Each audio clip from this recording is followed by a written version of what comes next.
Hello, welcome to my forward look video, and it's the morning after the night before, and boy what a night last night was. But first, my eco tip of the week.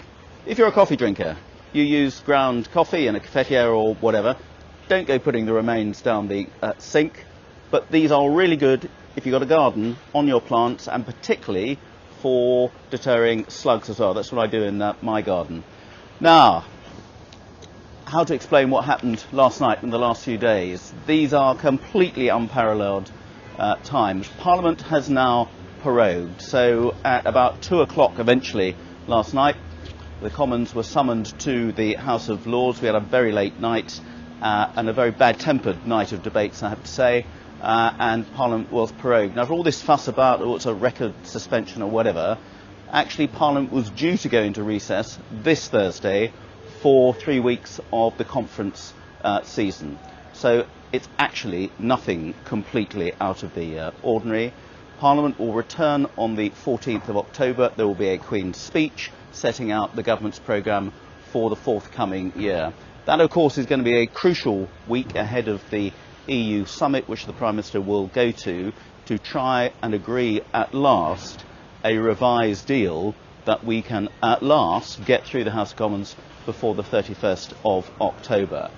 Now, last night we had a very late night debate and vote on calling an early general election for the second time. In both cases, I voted to have an early general election. I think that's the only way through this impasse. When a government cannot get its business through Parliament, when the government cannot deliver on Brexit because the majority of MPs in the House of Commons, contrary to what their constituents voted for in the referendum, are constantly frustrating the Brexit process, then in normal circumstances the only alternative is to go back to the country and ask the people to elect a new Parliament who can then come up with a way forward. Because of the Fixed Term Parliaments Act, which was passed under the coalition government, largely because of the requirements of the Liberal Democrats to have a 5-year tenure, we cannot have a general election unless there are 2/3 of all MPs voting for it. There's something like 430 MPs, and it was only Conservative MPs and a few others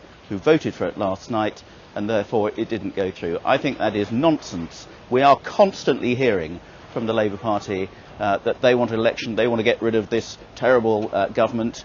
Faced with the opportunity to do that, twice now they voted against it.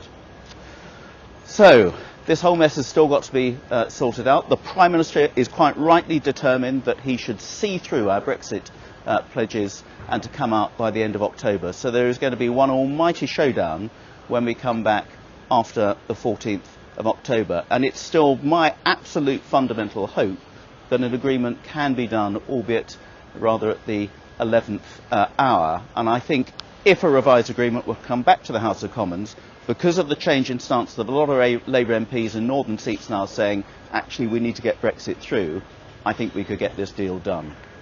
So let's see when we come back. Now, for me, I'm going to be in Parliament for the rest of the week anyway, because I've got lots of work still to catch up on, lots of meetings that were arranged before we knew we were going to prorogue, and then I should be in the constituency back later in the week. I've got a meeting at County Hall about schools in Shoreham in particular. I've got a meeting with some of our further education colleges to talk about funding and other issues. And on Saturday I'll be doing my normal Shoreham Farmers Market street surgery. I'm going to be a bit earlier there, and I'm going to have to leave a bit early because actually I've got to go to a wedding. So I'm going to be at the Farmers Market from 9 o'clock. If anyone wants to come and speak to me, as lots of people have, about what's going on, then try and come a bit earlier. My counsellors will be there for the rest of the morning as normal.